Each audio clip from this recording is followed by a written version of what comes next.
যদি আমি এখন তোমাকে বলি একটা দরজা ৩৩০০ বছর বন্ধ ছিল আর সেটি খোলার কয়েক মাসের মধ্যেই মৃত্যু শুরু হয়েছিল ১৯২২ সাল মিশরের মরুভূমি একটি সিল করা সমাধি দরজায় লেখা ছিল সতর্কবার্তা যে আমার ঘুম ভাঙাবে তার উপর নেমে আসবে মৃত্যু তারা দরজা খুলেছিল তারপর অদ্ভুত অসুখ রহস্যজনক মৃত্যু অপ্রত্যাশিত দুর্ঘটনা সংবাদপত্রে শিরোনাম কার্স অফ দ্য ফেরাও কিন্তু প্রশ্ন হল এটা কি সত্যিই অভিশাপ ছিল নাকি বিজ্ঞানের ব্যাখ্যা আছে আর যদি অভিশাপই না হয় তাহলে হাজার বছর আগে কেন এমন সতর্কবার্তা লেখা হয়েছিল আজ আমরা জানব সেই সত্য যা বইয়ে পুরো বলা হয় না এই হল ফেরাউনের আসল গল্প প্রাচীন মিশরে রাজাকে বলা হতো ফেরাউন শব্দটি এসেছে পের থেকে অর্থ মহান প্রাসাদ কিন্তু বাস্তবে ফেরাউন ছিল তার চেয়েও বেশি কিছু সে ছিল রাজা সেনাপতি বিচারক ধর্মীয় নেতা এবং দেবতান প্রতিনিধি মিশরীয়রা বিশ্বাস করত ফেরাউন হল সূর্য দেবতার রায়ের সন্তান সে পৃথিবীতে এসেছে মা বজায় রাখতে যার অর্থ শৃঙ্খলা ও ভারসাম্য ফেরাউনের একটি ভুল মানে পুরো দেশের বিপর্যয়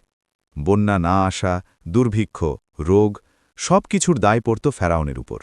তাই সে শুধু শাসক ছিল না সে ছিল দায়িত্বের ভারে চূর্ণ এক দেবতা আজ আমরা পিরামিড দেখি একটি বিশাল পাথরের স্থাপনা হিসেবে কিন্তু প্রাচীন মিশরীয়দের কাছে এটা ছিল অমরত্বের সিঁড়ি সবচেয়ে বিখ্যাত গিজার গ্রিট পিরামিড প্রায় ২ লাখ পাথরের ব্লক প্রতিটির ওজন কয়েক টন লোহা ছাড়া চাকা ছাড়া মেশিন ছাড়া কিভাবে সম্ভব আধুনিক গবেষণায় জানা যায় বিশাল র্যাম্প ব্যবহার করা হয়েছিল দক্ষ শ্রমিকরা দলে দলে কাজ করত তারা দাস ছিল না বরং বেতনভুক্ত শ্রমিক পিরামিড ছিল ফেরাউনের মৃত্যুর পরের প্রাসাদ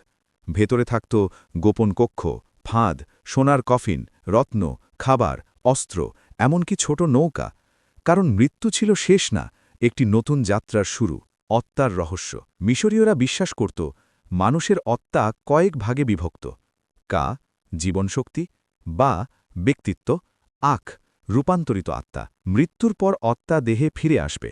কিন্তু যদি দেহ নষ্ট হয়ে যায় তাহলে অত্মা পথ হারাবে এই কারণেই জন্ম নেয় মামিফিকেশন ফেরাউন মারা গেলে শুরু হতো ৭০ দিনের প্রক্রিয়া প্রথম ধাপ মস্তিষ্ক বের করা হতো নাক দিয়ে দ্বিতীয় ধাপ পেট কেটে অঙ্গ বের করা লিভার ফুসফুস পাকস্থলী রাখা হতো বিশেষ জারে হৃদয় রাখা হতো দেহে কারণ বিচার দিবসে হৃদয়কে ওজন করা হবে তৃতীয় ধাপ ন্যাট্রান লবণ দিয়ে ৪০ দিন শুকানো চতুর্থ ধাপ সুগন্ধি তেল রেজিন শত শত স্তরের কাপড় শেষে সোনার কফিন এই পুরো প্রক্রিয়া ছিল বিজ্ঞান ধর্ম ও রহস্যের মিশ্রণ একটি নাম তুতানখামেন মাত্র ৯ বছর বয়সে রাজা ১৮ বছরেই মৃত্যু ১৯২২ সালে তার সমাধি আবিষ্কৃত হয় ভেতরে প্রায় অক্ষত ধনভাণ্ডার সোনার মুখোশ রত্নখচিত সিংহাসন অসংখ্য সম্পদ কিন্তু আবিষ্কারের পর থেকেই অদ্ভুত ঘটনা শুরু হয় লর্ড কার্নারভন মারা যান সংক্রমণে আরও কয়েকজন অভিযাত্রী অস্বাভাবিকভাবে মারা যায় এবং জন্ম নেয় ফেরাউনের অভিশাপের গল্প সমাধির দেয়ালে লেখা ছিল সতর্কবার্তা সংবাদপত্রে অতিরঞ্জিত খবর মানুষ ভয় পেতে শুরু করে কিন্তু বিজ্ঞানীরা বলেন বন্ধ সমাধিতে হাজার বছরের ছত্রাক ব্যাকটেরিয়া বিষাক্ত গ্যাস জমে থাকতে পারে যারা প্রবেশ করেছিল তারা হয়তো সংক্রমিত হয়েছিল তাহলে কি অভিশাপ ছিল না নাকি বিজ্ঞান সব ব্যাখ্যা দিতে পারেনি রামেসিস দ্বিতীয় ৬৬ বছর শাসন মিশরের সবচেয়ে প্রভাবশালী শাসকদের একজন হাটশেপসুট নারী হয়েও পুরুষ ফেরাওহের বেশে শাসন শান্তি ও বাণিজ্যের প্রসার আখেনাতেন একেশ্বরবাদ চালু করার চেষ্টা পুরো ধর্ম ব্যবস্থা বদলে দিয়েছিল ক্লিওকেট্রা শেষ সক্রিয় শাসক তার মৃত্যুর পরই শেষ হয় ফেরাউনদের যুগ অভ্যন্তরীণ দুর্বলতা রাজনৈতিক বিভক্তি বিদেশি আক্রমণ আসিরীয় পার্সিয়ান গ্রিক শেষে রোমান সাম্রাজ্য ফেরাউনদের যুগ শেষ হয়ে যায় কিন্তু তাদের স্মৃতি থেকে যায় পাথরে খোদাই হয়ে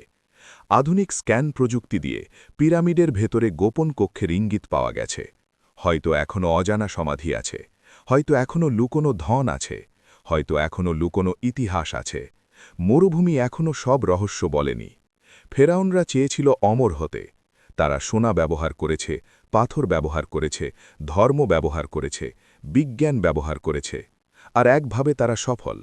কারণ হাজার বছর পরেও আমরা তাদের নিয়ে কথা বলছি। পিরামিড এখনও দাঁড়িয়ে, মমি এখনও সংরক্ষিত, রহস্য এখনও জীবিত। তুমি কি বিশ্বাস করো ফেরাউনের অভিশাপ সত্যি,